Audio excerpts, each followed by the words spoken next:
Hola, gracias por ver el video. Quiero darle la bienvenida a la doctora Eunice Vargas. Ella es profesora e investigadora del Colegio de la Frontera Norte y es colaboradora del proyecto sobre migración de retorno y derechos sociales que estamos realizando en el Colegio de México junto con la Comisión Nacional de Derechos Humanos. Este video va a ser una pequeña charla acerca del tema educativo y de cómo están las condiciones actuales donde los retornados se insertan en México. Entonces voy a comenzar con una primera pregunta para la doctora Eunice. Me gustaría saber desde tu perspectiva, ¿cuáles consideras que son las barreras como en general hacia la integración de los retornados en México? Pensando en la sociedad mexicana como en general, desde tu experiencia como investigadora y que tienes también este acercamiento con una población muy específica trabajando en Tijuana, en el COLEF. Bueno, muchas gracias por la invitación, Andrea. Y yo creo que lo podría resumir en 3 grandes rubros. Uno sería la falta de documentación, que se ve en distintos niveles, en distintos rangos de edad, y que esta falta de documentación repercute en el acceso a los derechos sociales, ya sea en el derecho, por ejemplo, a la educación de los menores y en el derecho a otras cuestiones, como por ejemplo la vivienda, rentar un lugar, etc. Y también tendría otra área, sería la falta de información sobre los mecanismos para incorporarse a la sociedad. Yo creo que el migrante todavía, a pesar de que se le informa en estos puntos de deportación, por ejemplo, para aquellos que han sido forzados sobre estas cuestiones, todavía hay muchos migrantes que escapan a estas estrategias y no cuentan con la información que necesitan para poderse incorporar. Un tercer elemento diría yo que es el económico, porque muchas veces el no tener un empleo y el estar buscándolo y el tardar en encontrarlo y el tener el hecho de que las condiciones del empleo no sean las óptimas, no les permite incorporar por ejemplo, a la familia o traer a la familia a México y conseguir otras cuestiones que se necesitan para sobrevivir. Entonces yo resumiría en esas 3 grandes áreas los problemas, que serían de documentación, de falta de información y problemas económicos.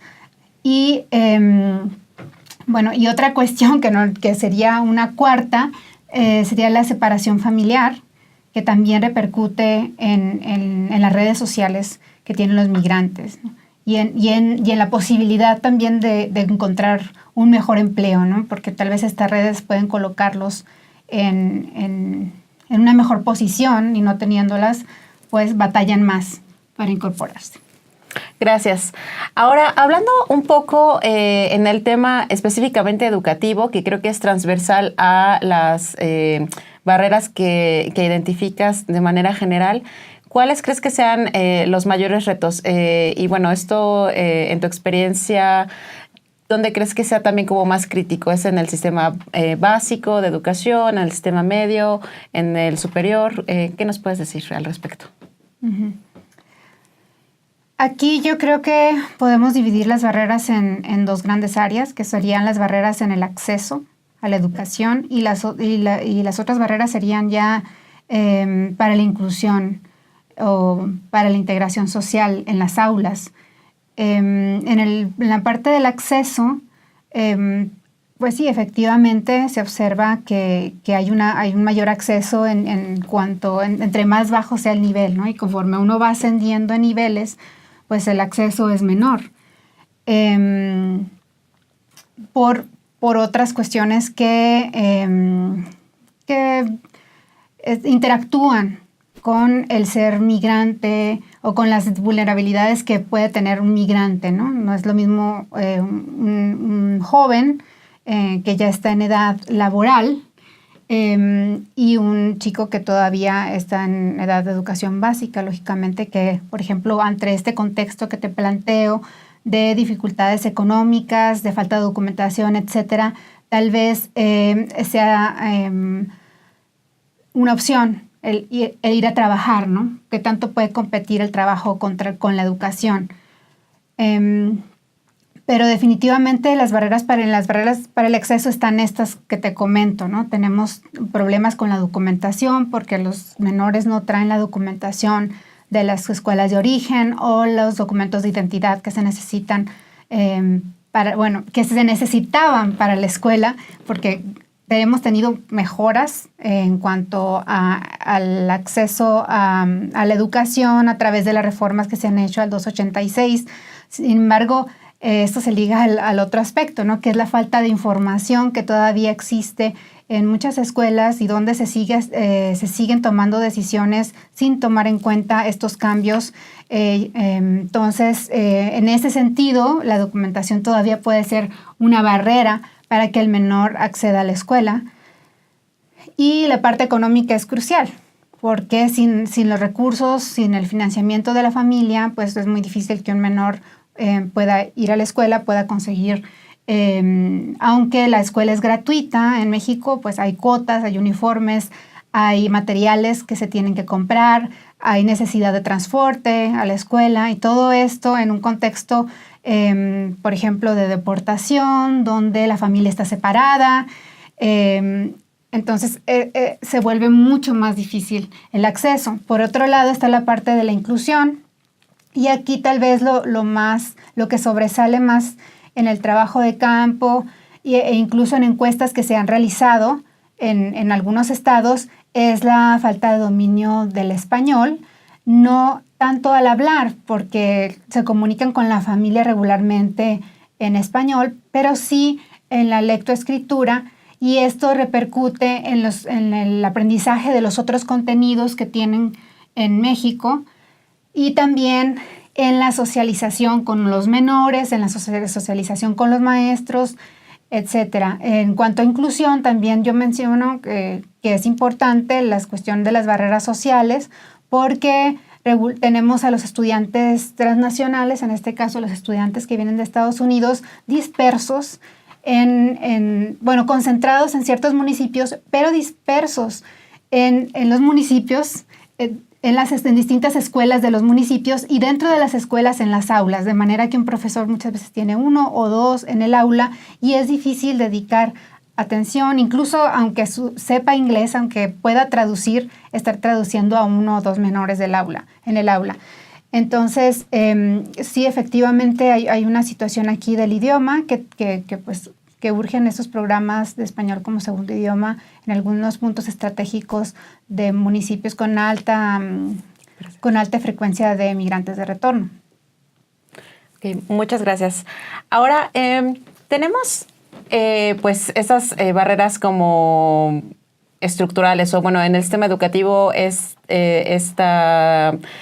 digamos que perdemos a muchos adolescentes, ¿no? De la escuela por una cuestión de que buscan trabajo y en especial, como mencionas, ¿no? En el caso de los retornados, muchos jóvenes vienen con experiencia educativa en Estados Unidos que no se compagina con el sistema educativo mexicano y a lo mejor no encuentran como un vínculo muy cercano y prefieren también insertarse al mercado de trabajo. Y sin duda, como mencionas, la barrera del idioma inglés y esta dispersión, ¿no? Hace difícil su atención para su trabajo en las aulas o para poder hacer planes o programas, ¿no?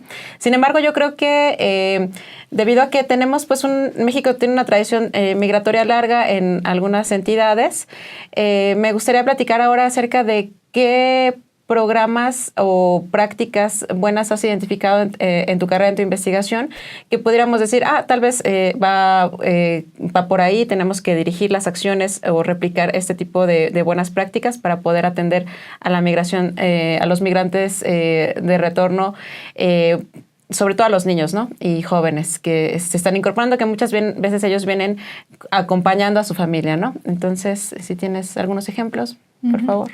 Sí, claro que sí. Puedo mencionar algunos ejemplos del estado de Baja California, que es donde he estado trabajando en campo.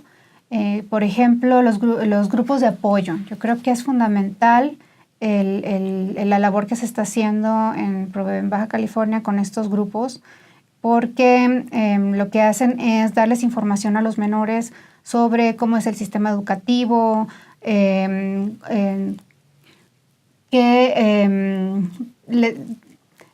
les hacen un programa de unas cuantas semanas donde ellos pueden ir sintiendo la acogida en el sistema educativo mexicano y se les enseñan cuestiones sobre las migraciones, sobre la importancia de la identidad binacional, sobre se atienden cuestiones como la separación familiar y cómo se sienten ellos ante esta situación que están viviendo.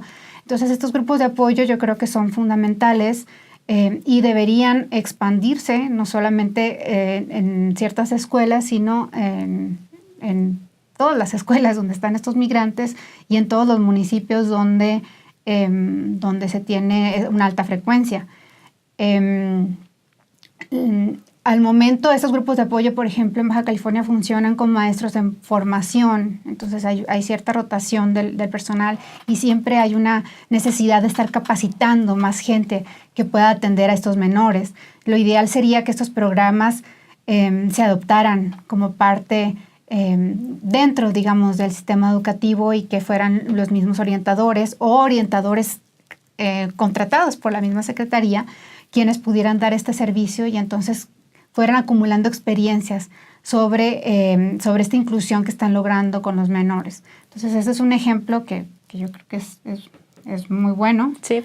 Bueno, ¿algún otro ejemplo de buenas prácticas? Sí.